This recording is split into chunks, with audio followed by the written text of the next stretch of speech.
Hey everyone, are you in the process of forgiving yourself, learning how to forgive yourself, looking to learn different practices, right? For beginning the process of having radical self compassion, which is very important, especially during these times. If so, you're in the right place. My name is Marissa Price. I am a Black woman social worker, healer, freelance coach. And this space is a safe space on the internet for Black women and femmes to be able to process trauma that we went through, heal from those traumas, and gain a deeper understanding, right, of life through sharing our personal stories, experiences. So I'm so glad to have a special guest with me today, my friend Danny, fellow social worker, but I'll pass it over to her to introduce herself and tell us about her channel. Hello, everyone. Thank you so much, Marissa, for having me here. Your introduction is so beautiful, and this space is a safe space. So I'm grateful to be here again. It's our year anniversary from the first live I did with you, our Yeah. first collab. So Yeah. yay! So yes, my name is Danny, and I am a social worker. I am a doula. I am a yogi, and I'm a creative person. I enjoy creating content on YouTube. Marissa and I met online in a healing space called The Garden, hosted by Alicia Renee. So our connection has always been very genuine and supportive and encouraging. And so I hope everyone here can be able to benefit from this conversation because I know I will. Yes, absolutely. Yeah. And I do want to talk about your channel, teatime.beauty. Can you just tell us like a little overview of like what your channel is about, the different types of content that you create? Anything you want to share around Yes, of course. Thank you so much. So, teatime.beauty is a creative playground for me. It is a space where I love to put all of the things that I am interested in, as well as different knowledge that I have. I want to be able to share the things that I know, that I've studied, that I've witnessed in my career and in my personal life. I want knowledge to be more accessible. I want to be able to hold space for people who want community, who need community, and also just want to feel safe in all parts of themselves in their healing journey.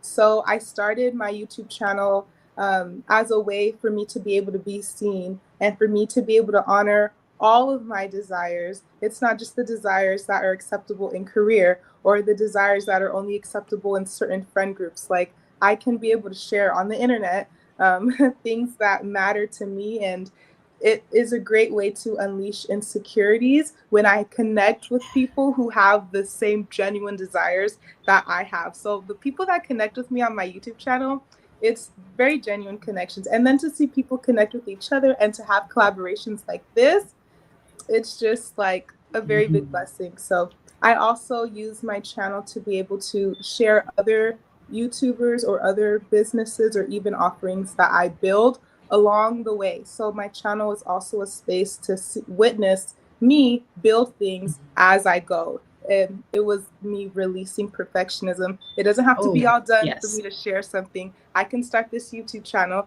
and when I feel led and called to do a video, I'll share it, and it'll be the perfect time for all the people who see it when they see it. So Yes, that's beautiful. Yeah. Oh my gosh.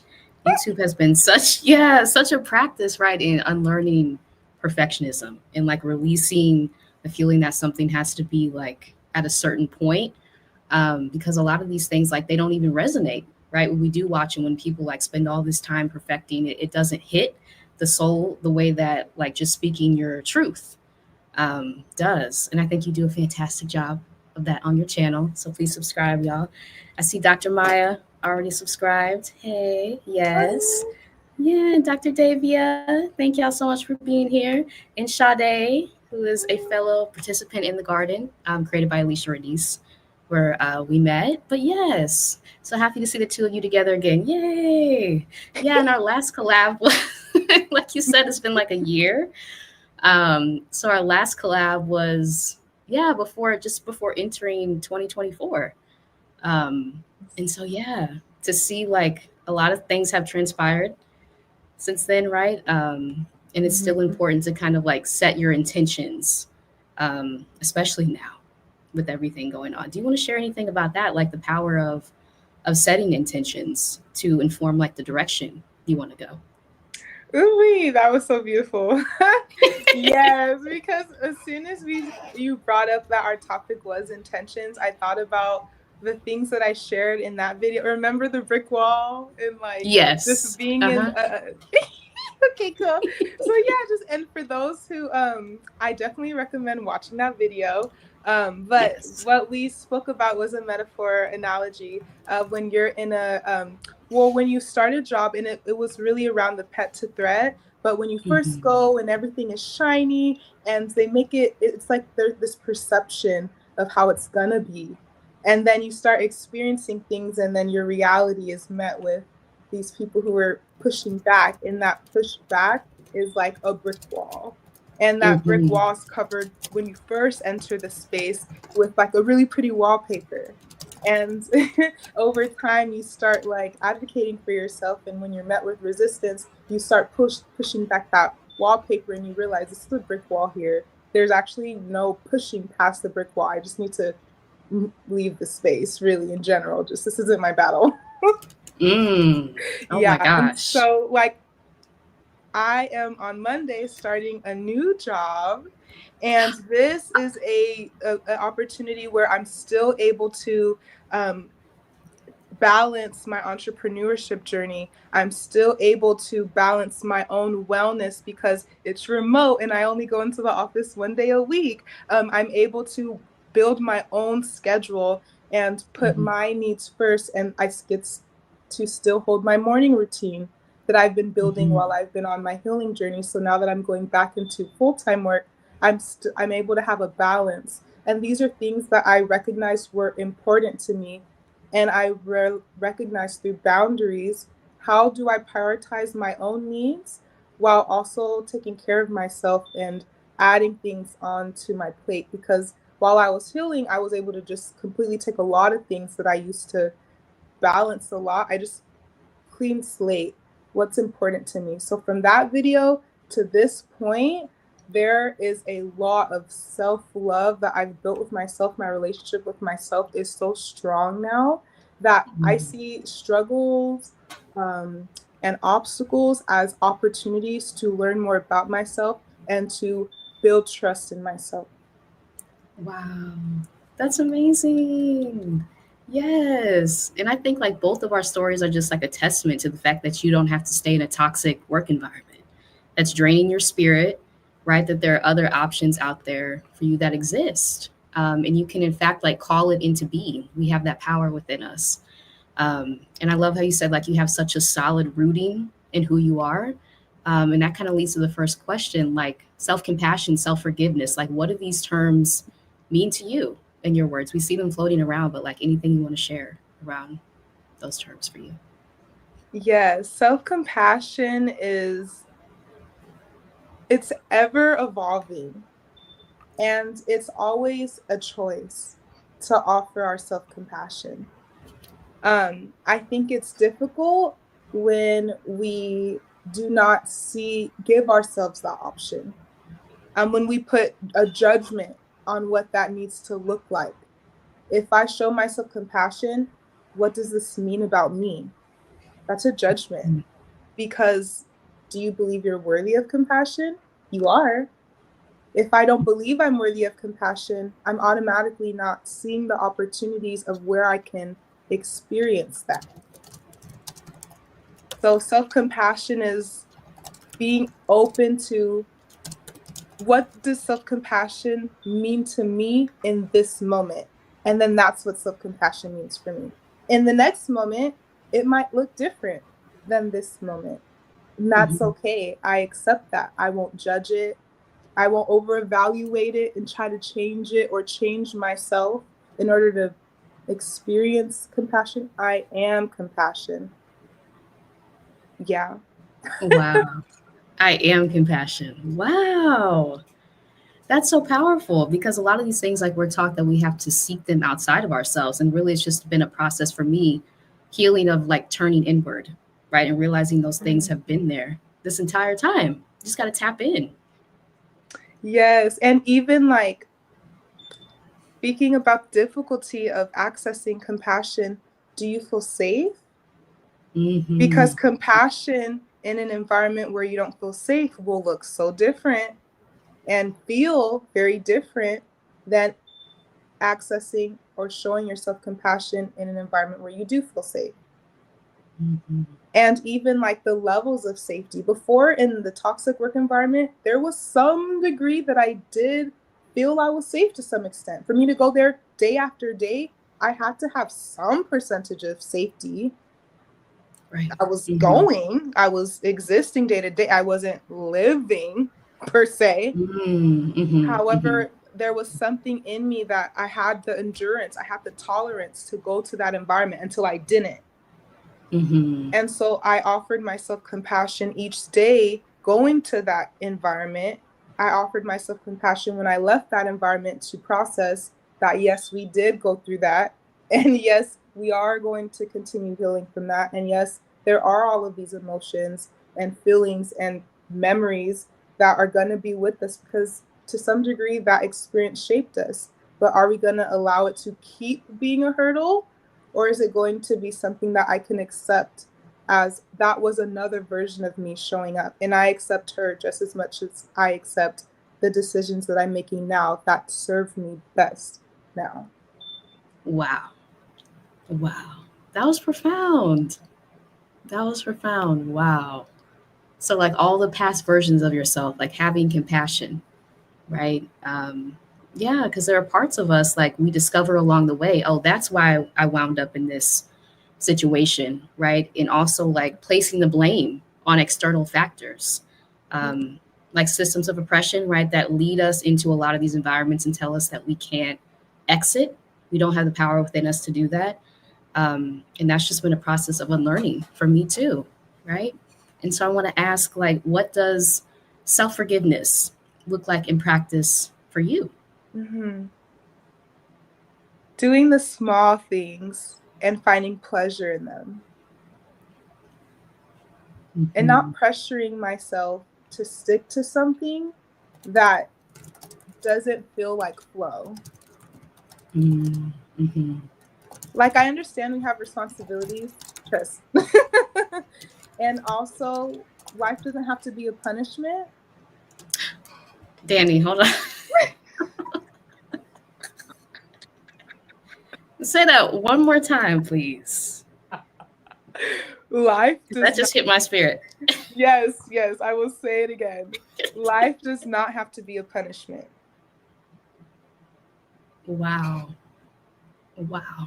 Yeah, that's so true.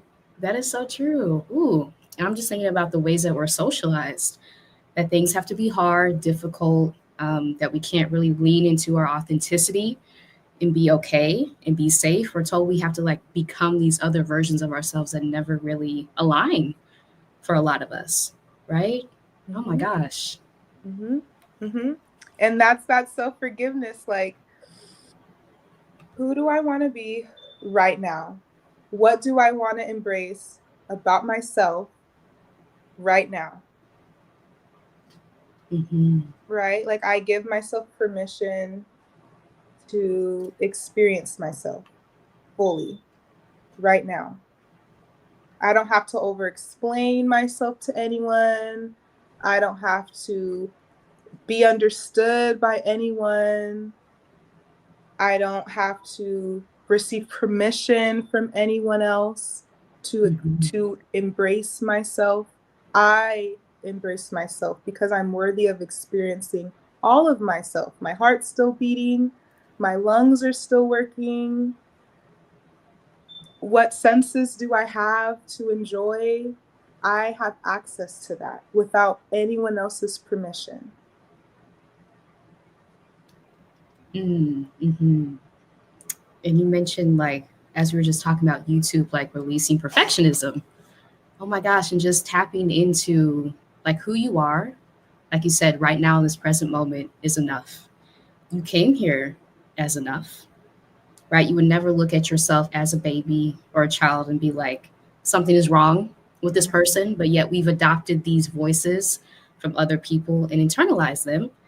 Um, and so part of the process for healing for me has been like uprooting a lot of those things. Can you talk just about that process of like becoming your own biggest cheerleader inside instead of your biggest critic. Yes. Okay, something just happened just now. I'm going to explain what just happened. So you know how I told you, and for the audience, the power went out an hour before this Yeah. video, and it just came back on when you asked me that question.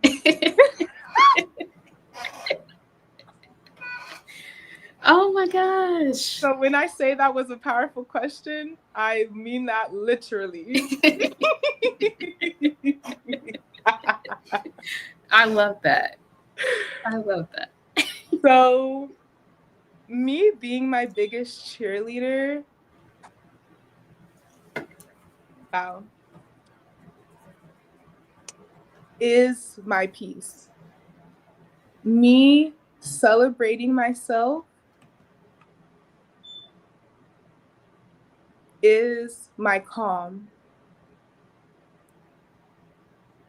Me acknowledging how precious I am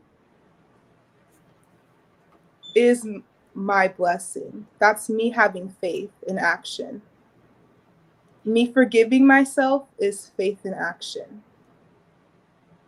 When I think about me celebrating myself now, I think about all of the moments where I didn't even see that as an option. I just saw myself going on to the next thing. And now I see myself, even when I make my bed in the morning, even when I go on my walks, which have been so consistent for the past few months, like since October, I've been going on these morning walks. I've been making my bed. I've been listening to affirmations. I've been journaling. And it's not like a consistent, I have to journal every like time at this time. It's kind of just like I wake up and I know what my options are for my morning routine. And I ask myself, what do you want to do first? What do you want to do now? And I'm breathing more. So that's me celebrating myself as well, accessing tools for me to slow down and be in the present moment. That's what that grounding while uprooting. It's like the simple things. Celebrating the simple things allows me to have more perspective on how to celebrate the bigger things. Because when I celebrate making my bed each morning on the super hard day where I'm like, I really don't want to get out of bed, I allow myself to lay in bed a little bit longer. And then when I get up and I make my bed, I literally recognize I made a choice to be kind to myself and take care of myself. And I still got done what I needed to get done. When in the past, I would have been like, oh, you feel like you don't get out of bed. Is there something wrong with you? Well, you still have to get this and this and this done. So just get out of bed. And now I'm like moving in this frantic energy where now I'm acknowledging, oh, I feel a little bit like heavy this morning, or I notice I woke up this morning and I'm thinking about things that I don't have to navigate until hours later in the day. Or when I recognize these things, I can tell myself, you know what, that's going to be something I write down in my journal. Or, you know what, maybe a warm shower will help. Or maybe after my walk or during my walk, I'll have a cup of tea. Like it's the way that I'm communicating and engaging with myself now is more celebratory, it's more kind, it's more peaceful. It's a more peaceful relationship with myself versus in the past, it was like forcing myself to do things, requiring myself to do things, acting as if there's some type of punishment if I don't do things a certain way. That wasn't serving me. And also, I won't judge those versions of me. All I'll do is find the replacements along my healing journey. I love that. I love that. And yeah, being kind to ourselves, right? Even like envisioning ourselves as little people, like along the way, our younger selves. In the moments where we have that like self criticism come over us, like you said, like being our own bully, like you need to do this, like what, and realizing that you have the power to like reprogram your internal voice. I think that has been like pivotal to healing. Can you talk about that? Like the power of, you have the power to say like what's going on inside, the messages that you're telling yourself. For people who may be like, how do I even start that process of reprogramming that voice? Yes. Ooh, that is so beautiful. Oh, your questions are always like so perfectly aligned.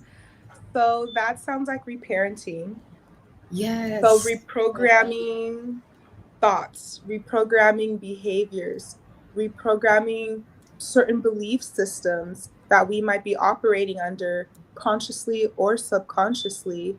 Um, and even who we're surrounding ourselves around, and asking ourselves, why do I choose to engage with this group of people?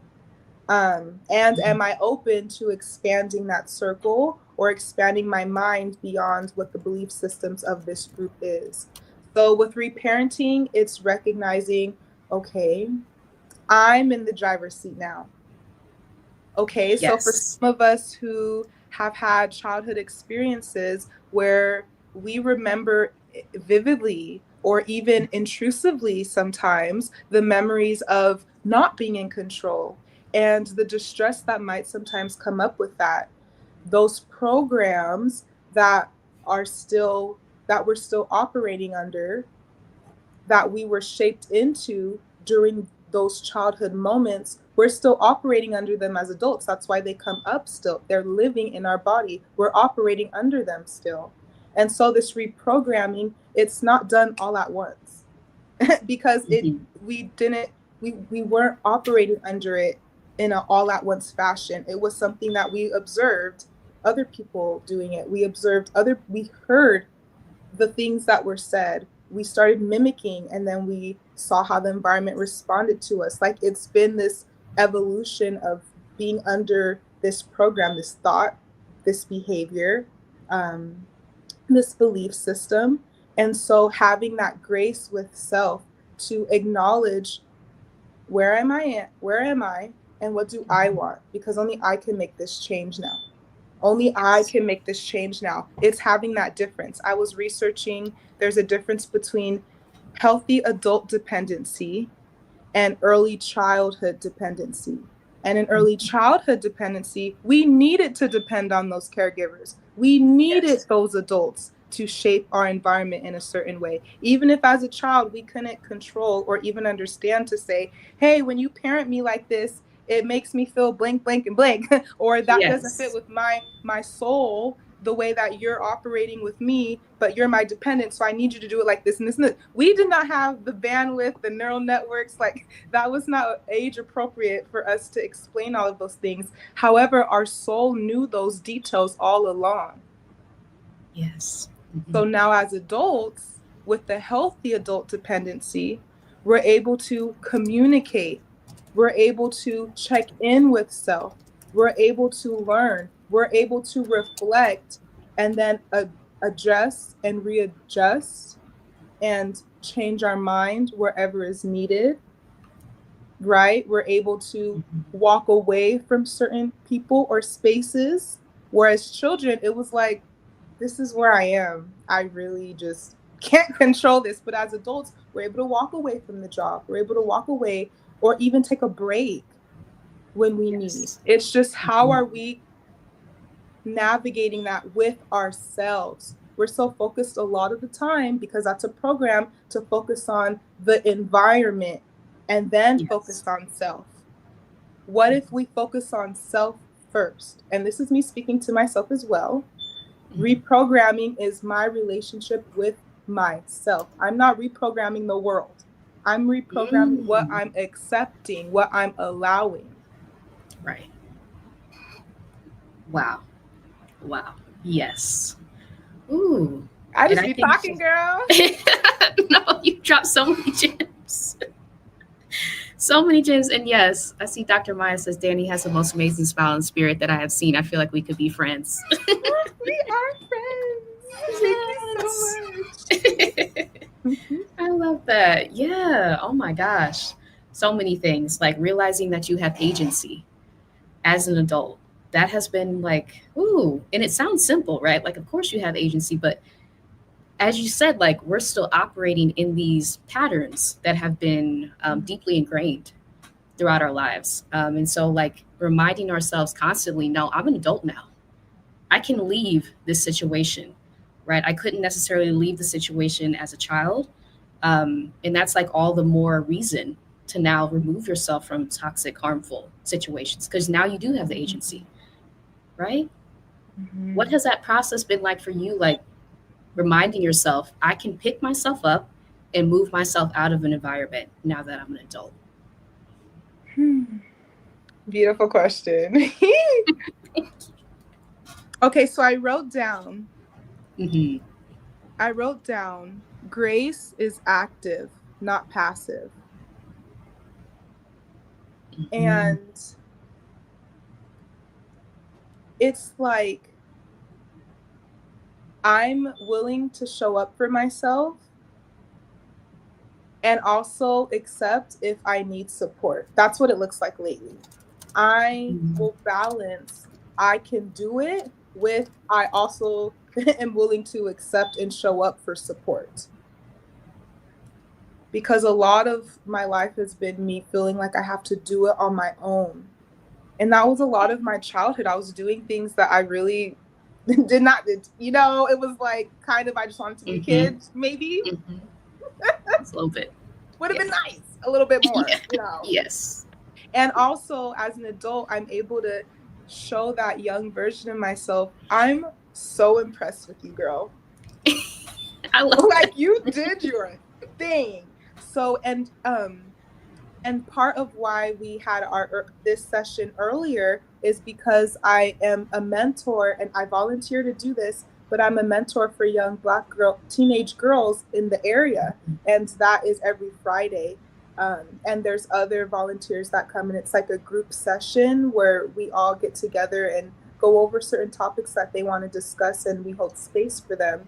And I believe that is for me too, me being in that space and being in the space of other teenagers is helpful for my younger teenage self.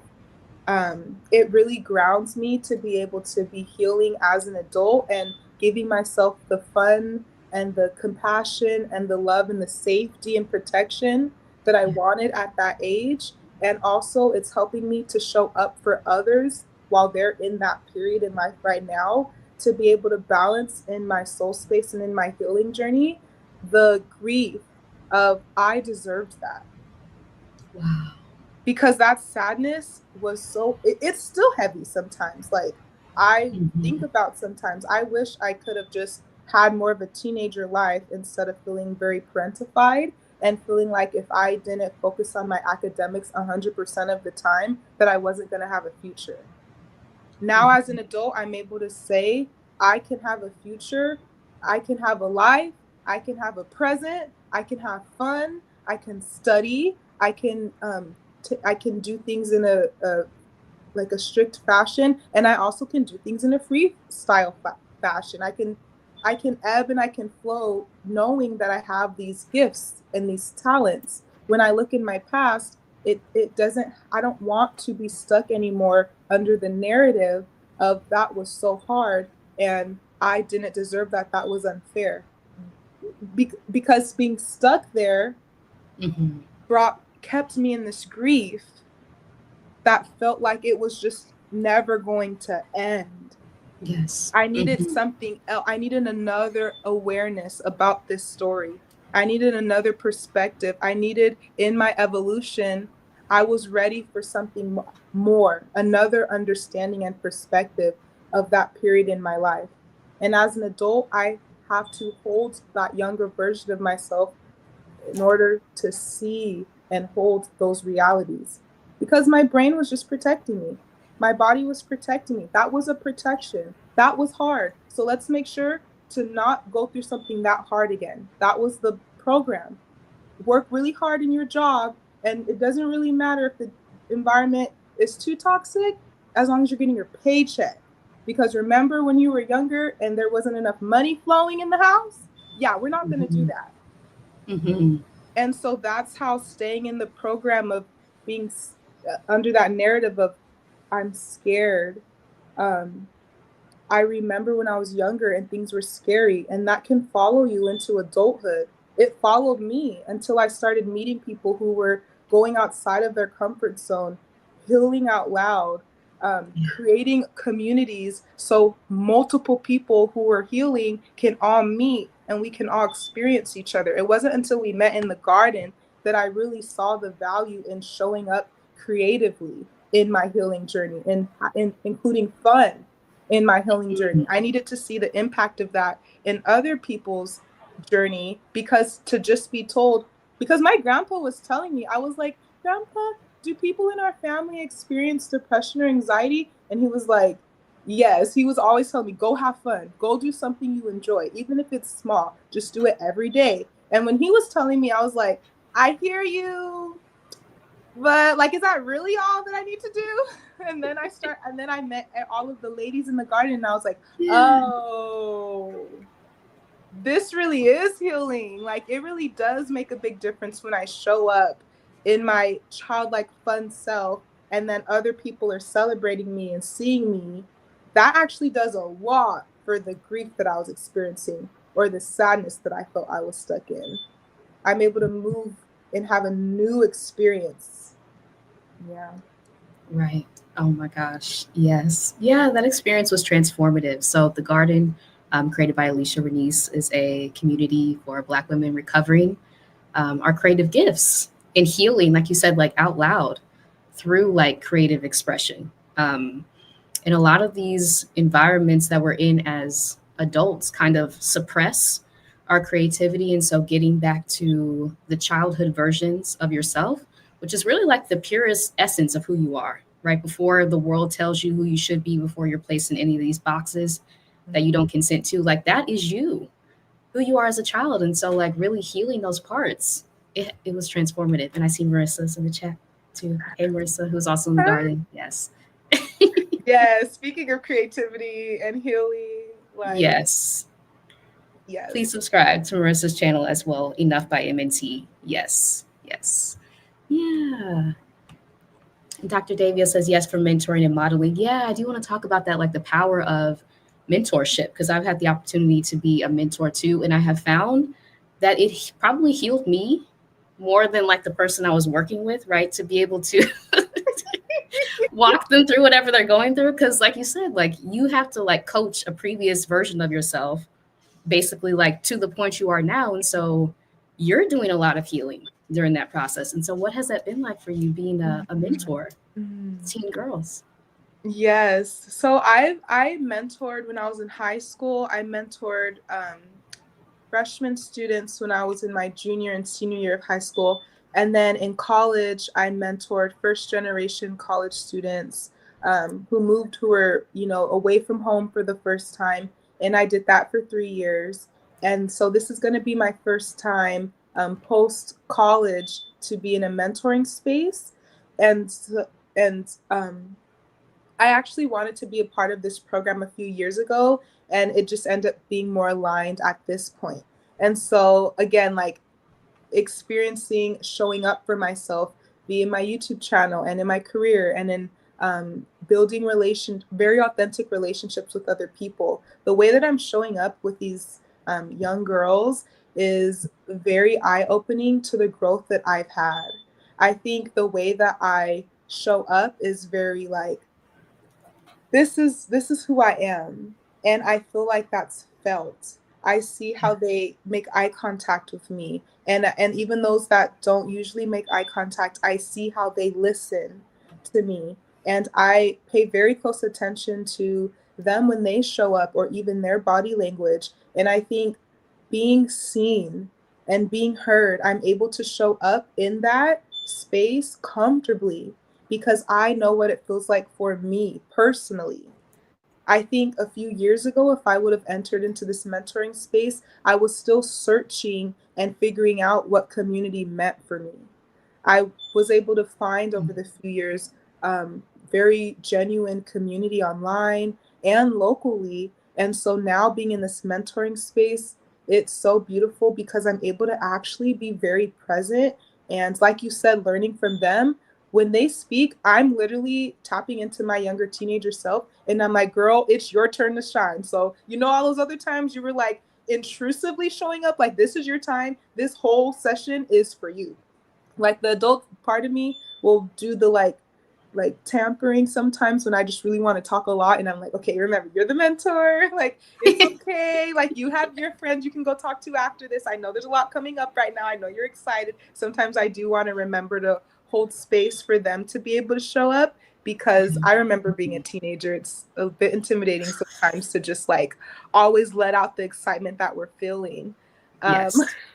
And as an adult, like, healing my inner teenager, as soon as I recognize that, now I'm like, I want to let it out, because I've spent so many years repressing, just letting those genuine emotions and feelings and personalities come out. And also showing that part of me, I hope, is inspiring them to know that this part of me that I'm learning about now, even when I'm older and an adult, I can still keep expressing that out loud. And I hope that's what I'm offering the space, the mentoring space.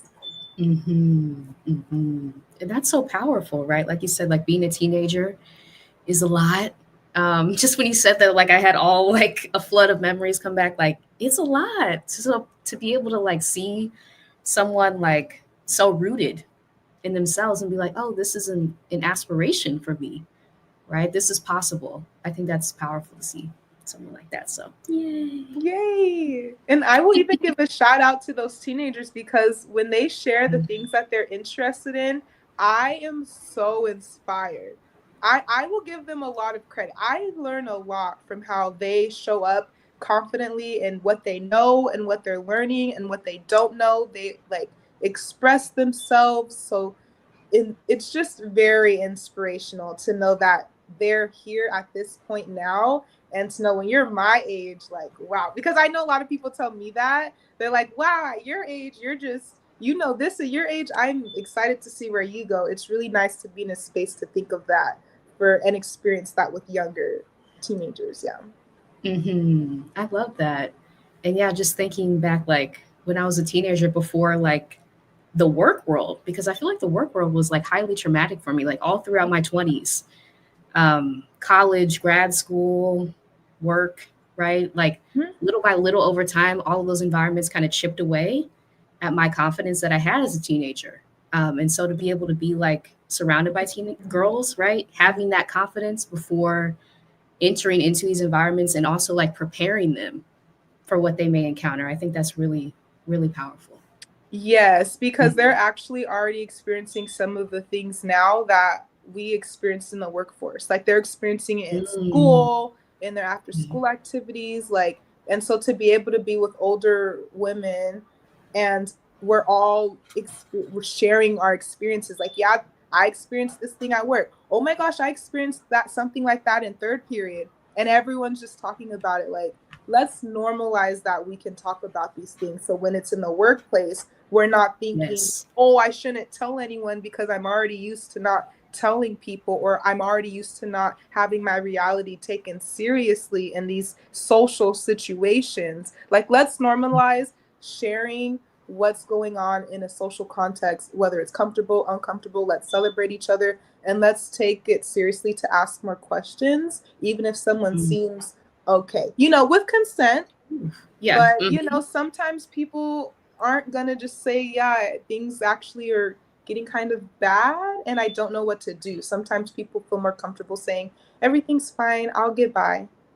Mm-hmm. Mm-hmm. Absolutely. Ooh, yes. And I do want to read a comment from Dr. Daviet. Culturally, our people always offer the narrative of hard and traditional so you can eat. We struggle to release ourselves from that.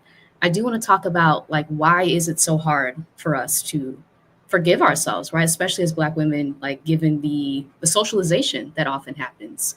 And anything you want to share around that, why it can be hard, the process of self-forgiveness. Yes.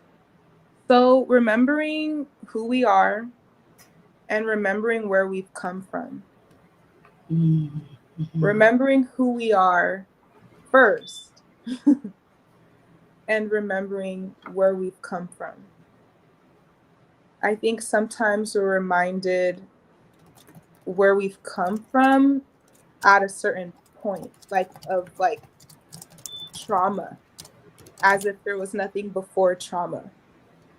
Ooh. Sometimes we see our life as especially for some of us who say oh, I don't remember much of my childhood, or I don't remember, sometimes our origin story starts at a place of trauma.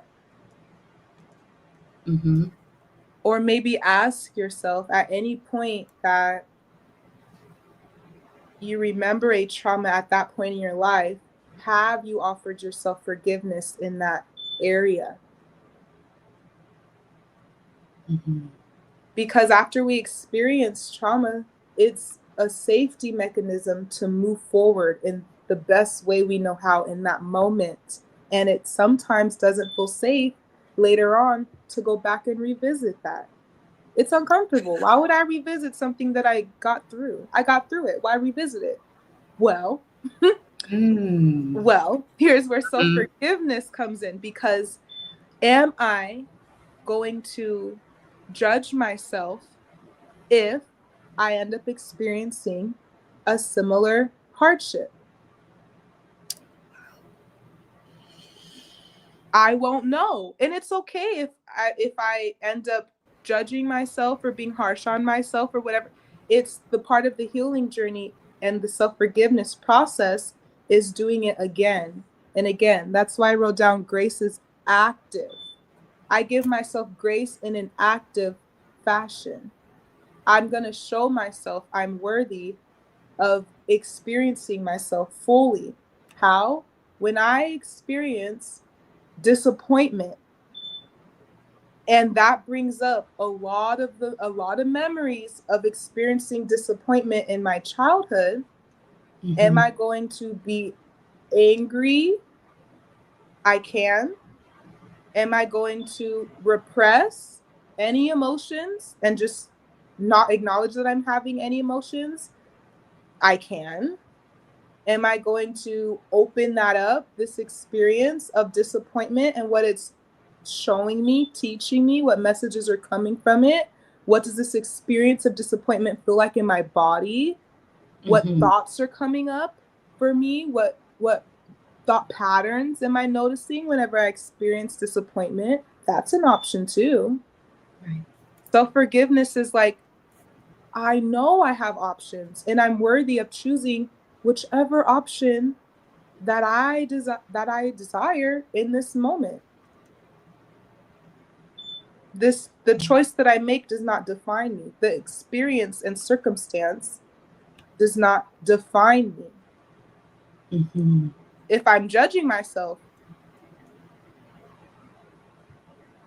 I'm letting something external impact how I view myself and how I treat myself. Wow. That's true. Mm-hmm. Right? So if Mm-hmm. I never gave myself the opportunity in my whole life to reflect on those initial feelings of disappointment from my childhood, I'm going to stay in that program of disappointment always finds me. I always end up in disappointing situations. People always end up disappointing me. I'm literally going to keep looking for disappointment because I never experienced anything else. It's like getting stuck in a developmental stage, but you're still physically growing, but mentally and emotionally you're still at that age. Right. But as far as feelings go, that disappointment feeling is at age 5. Mm-hmm. And you're 30, experiencing disappointment like your 5-year-old self experienced that initial disappointment. Forgiveness goes back to that 5-year-old disappointment and says, wow, this is what that was like. Oh wow. Okay. Well, how can we take care of you? What do you need? Okay. You need a nap? Okay. You need to drink more water? Oh, do you need a hug? Do you need to cry on your friend's shoulder? Do you need to yell and scream? Do we need to write a letter? That's where looking up the the tools of reparenting or of self-care, or that's where all of these tools, that's how you put it into your toolkit. It's a personal relationship with yourself. That's how we can look at it in the timeline of our lifespan that we've experienced just now. Because when we think about where we've come from, if I can handle the disappointment at 5 years old, I might spiritually feel strong enough to handle. I think my mom experienced disappointment when I was in her womb, or maybe when she was a teenager, she experienced the type of disappointment that I feel in my body when I experience disappointment. So when I experience disappointment as an adult, I'm not just experiencing my 5-year-old disappointment, I'm experiencing my mother's, my grandmother's, my, like, it That's can, true. we can Mm-hmm. go there with it if we allow ourselves. That takes discipline in caring for ourselves first. Mm-hmm. Otherwise, it will just feel too heavy, too overwhelming, too overstimulating, and it's just not helpful.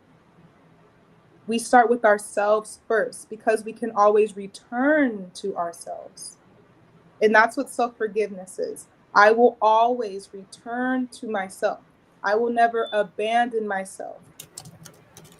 Even if I make a decision that does not serve me, I will return home to myself every time. Wow. Yes. I will always return to myself. Wow. Wow. And what you brought up just sparked like ancestral healing, right? Not only are we carrying trauma, hurt, pain, disappointment from us, from our individual life experience, but it's also passed down generation to generation. Um, Mm-hmm. which the field of epigenetics, right? These things literally live in our DNA. So just I guess my question is just like the power of self forgiveness and self compassion, how that can literally heal your lineage. Mm-hmm. Mm-hmm. Mm-hmm. Whew.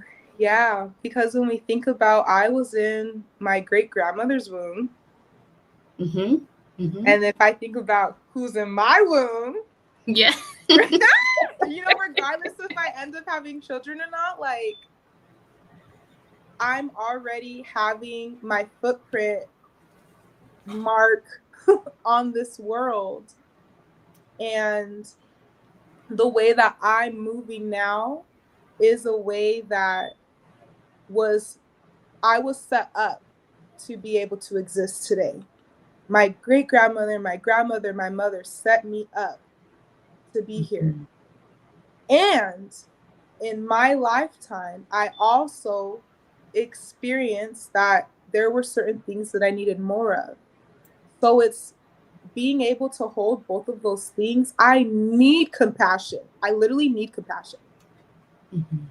in order to validate my reality and my existence, and to hold and honor the experiences of those who've come before me.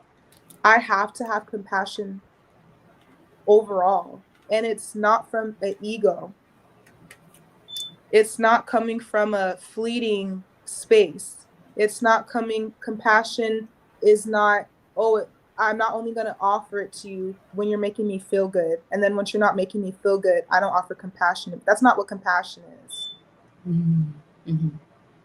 It's just like Bell Hooks talks about agape love. It's unconditional.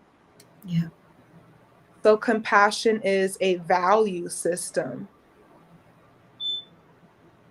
It's something that is internal. I offer this feeling and experience for myself, and then that's how I'm able to experience it in relation with my environment and other people.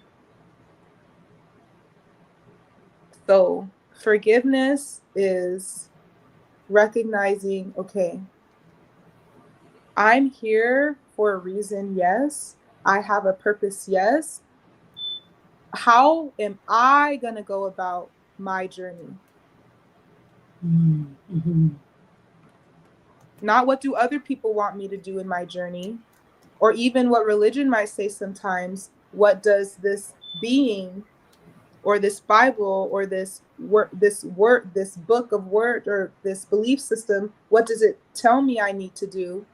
Mm-hmm. No, what aligns with what's already present and has always been present within me.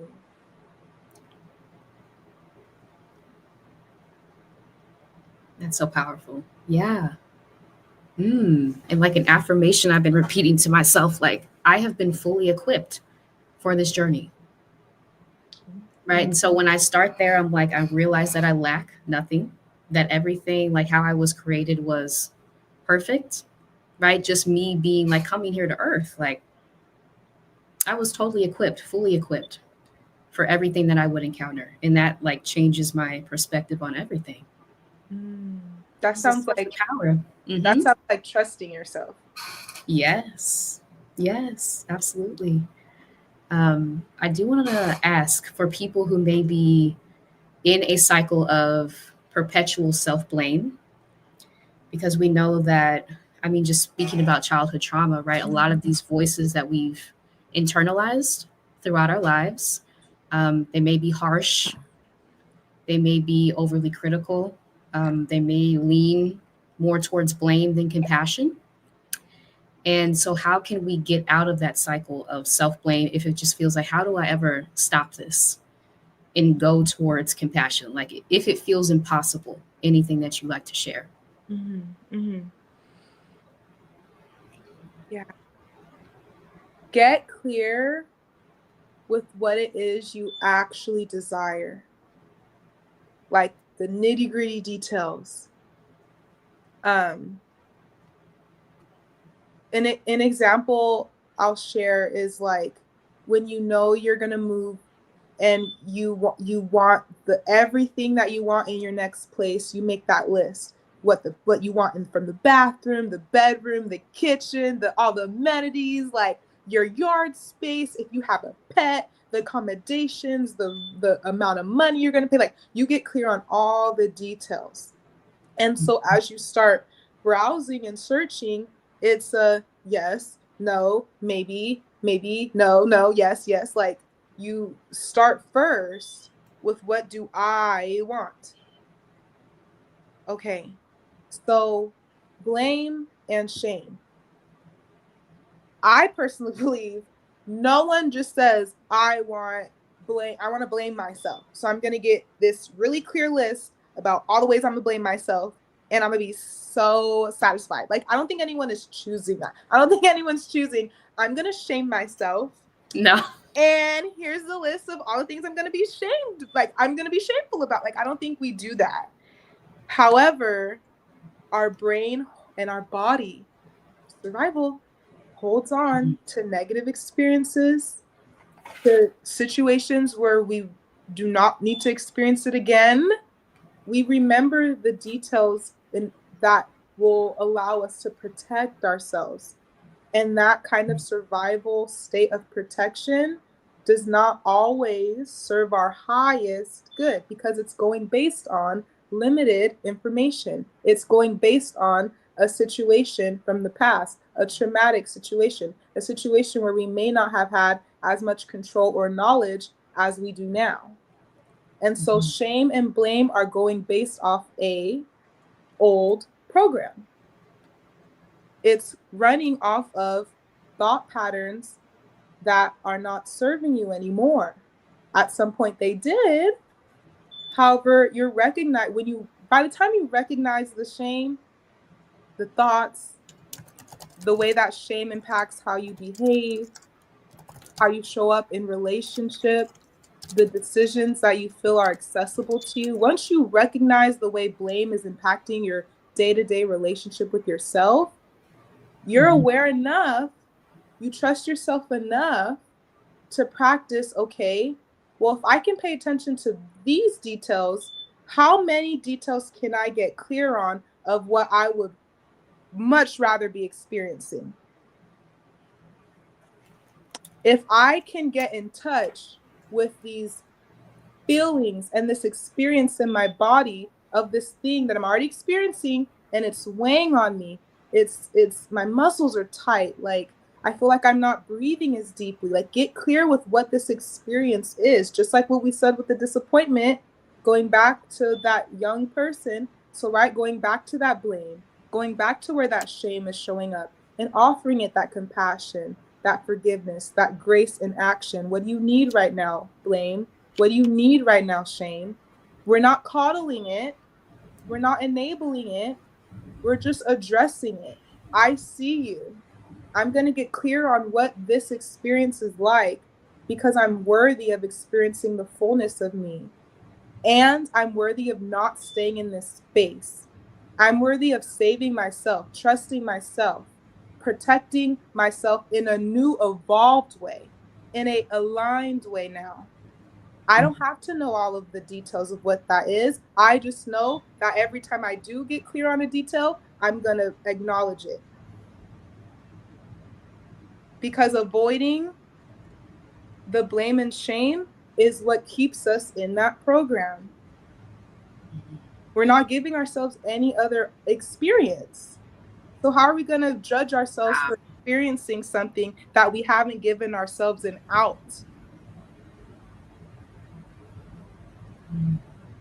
Unless we're waiting for someone else to save us, which is a generational kind of thing that we can address.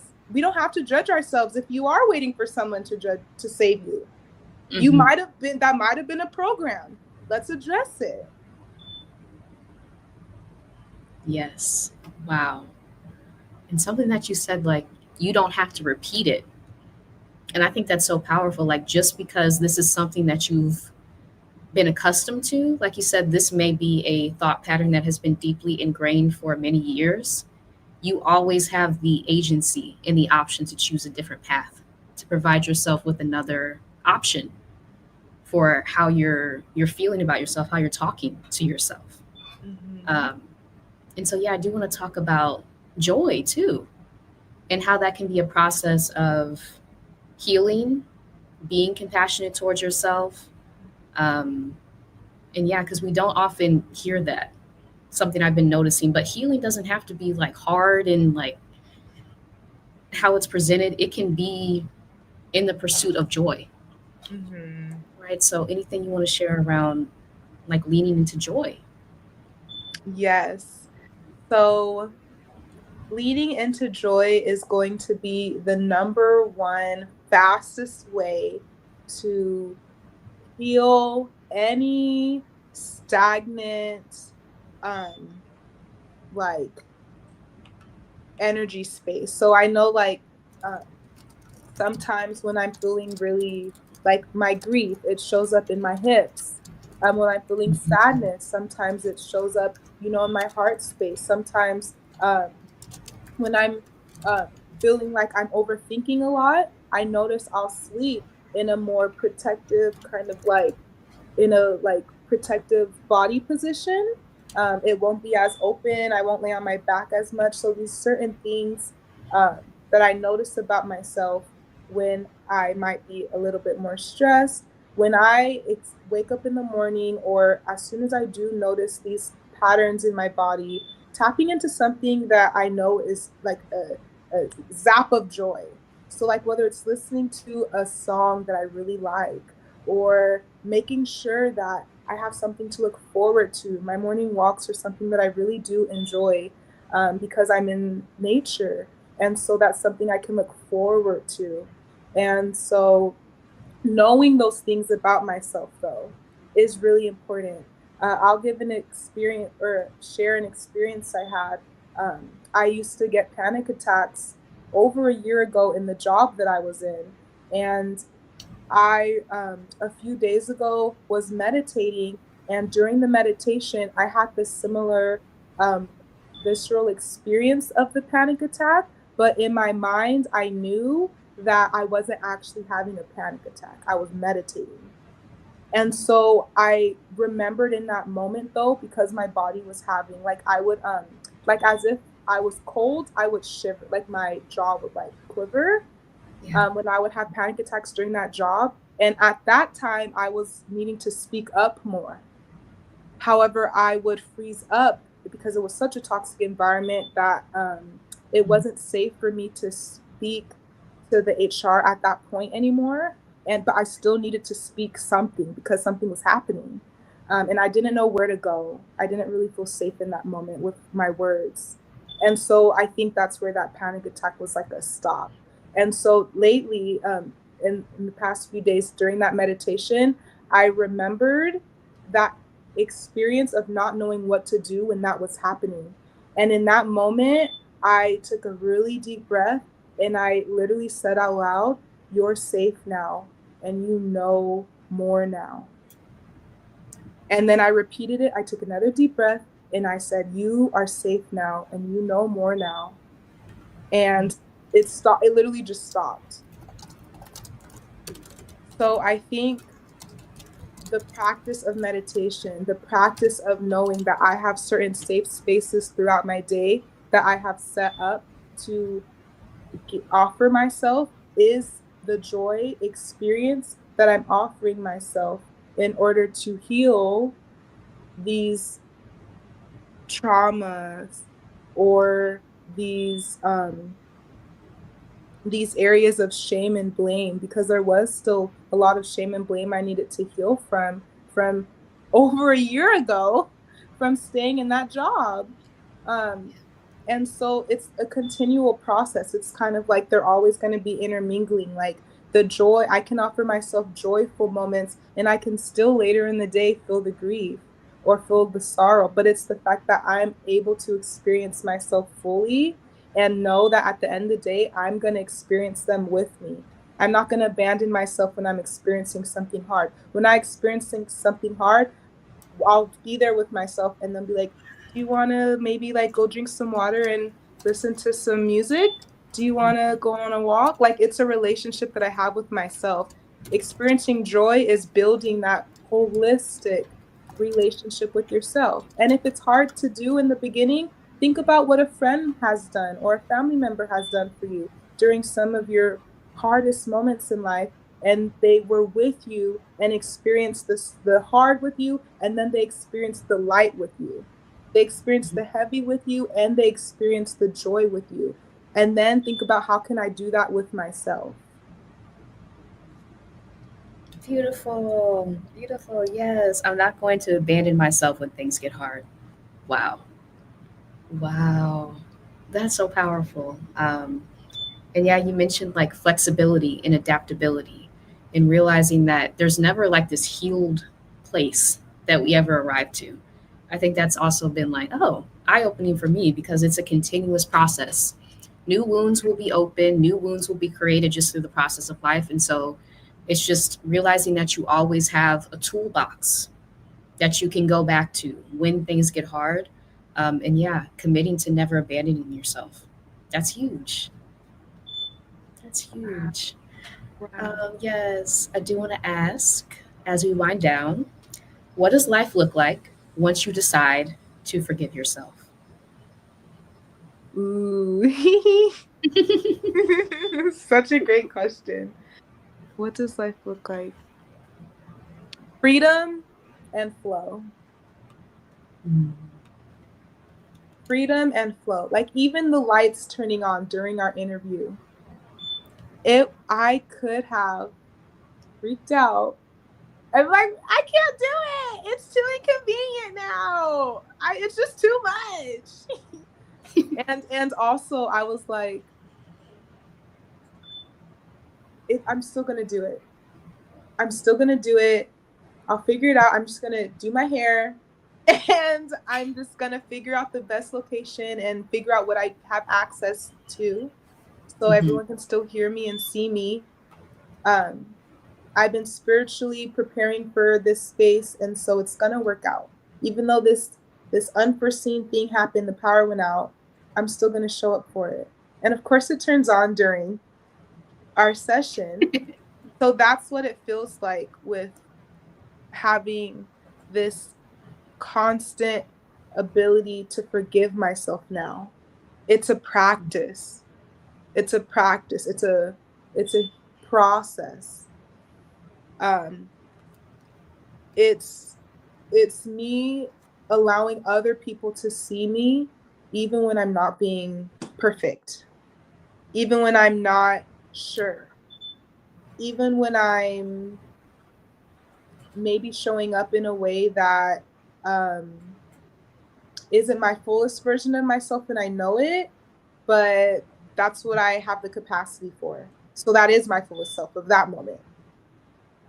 Like letting my Mm-hmm. words come out authentically and trusting that my message will land how it needs, and trusting that whoever I'm in communication with, in relationship with, will honor themselves enough to let me know if anything I've done or any way that I'm showing up is impacting them, and knowing that I can offer them what I already offer myself. And the same goes for others. They're only offering me what they offer themselves. So forgiving myself allows me to forgive other people. That's where the forgiveness is self is from that I've learned. It's because I treat myself in these ways that I'm able to offer that to someone else. I don't hurry up and forgive myself so then I can forgive you. That's not the evolution of not forgiving. Like forgiving someone else is cool. It's because it's a byproduct of the effort you put into your relationship with yourself. Mm-hmm. Reap that reward of your relationships improving when you improve your relationship with yourself. And relationships improving also might mean certain relationships shift, change, end, pause, evolve. That's okay. Thank you for that. Yeah, I do want to talk as we wind down any offerings that you like to share, and also like any resources that may be helpful on your YouTube channel for people who are in the process of learning to forgive themselves and be more compassionate. Ooh, yes. So I am, as I shared, a doula, and I'm also a coach. And so my coaching program is pretty new. It is a reparenting coach program, and I'm offering one-on-one sessions. So I'm still putting, I know we're doing our freelancing challenge, so I'm still putting together my streamlined way of setting this up. However, if you reach out to me on my email, admin@teatime.beauty, that is also in my bio of my YouTube. But that is one offering that I would love to continue to share and spread. So if you're already subscribed to my channel, or if you're not, I recommend you subscribe, because I will be sharing more updates as I go through that process of setting that up. Again, my channel is, we all get to experience me building this as I go. So one day we'll all be able to be like, wow, I remember when she was just setting that up. And I'm like, yes, that was the point. I wanted you to be a part of the journey. It's like another form of accountability as well.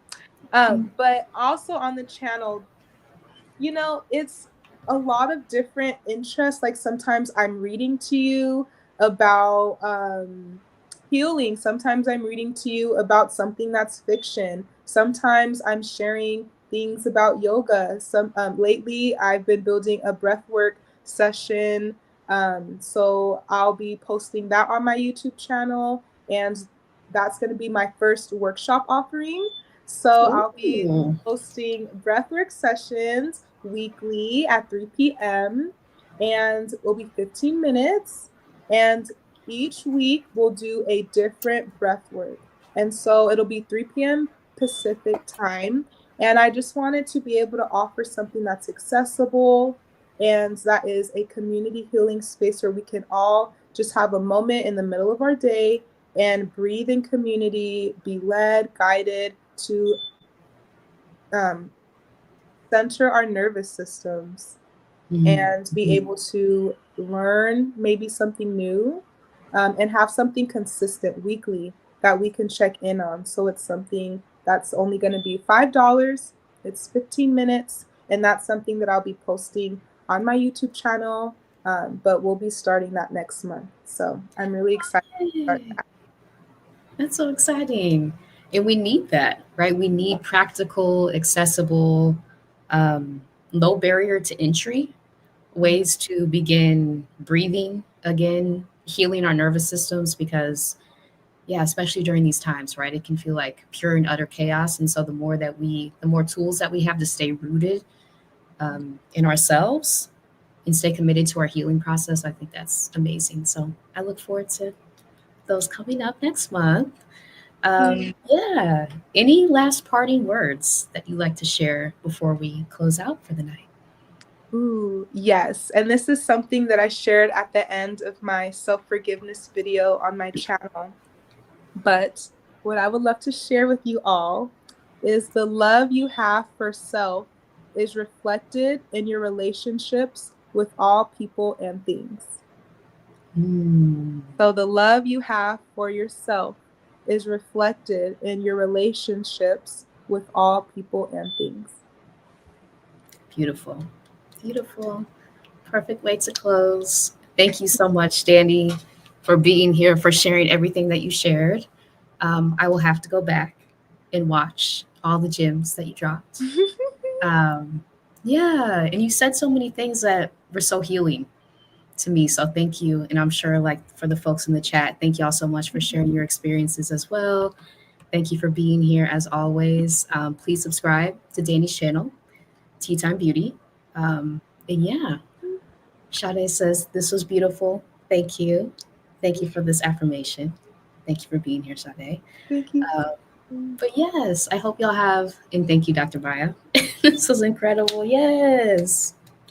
Yes. I'm Agreed. glad. I'm so glad. I literally this morning I was like, please let it go well. And I'm like, of course I'm gonna be with my girl Marissa, so it's gonna be great. But still, I just Yes. like, please let it land well. So I'm really grateful. I'm really grateful. It absolutely did. Yes. Yes. Thank you so much. You're so welcome, Carol. Thank you for being here. Thanks for sharing. This is wonderful and healing. Thank you, Dr. Davia. And great conversation. Thank you, Danny. Thank you, Leslyn. Always good to see you here. Yes, I hope y'all have a beautiful Friday evening and weekend. And until next time, y'all, thank you for being here. Bye.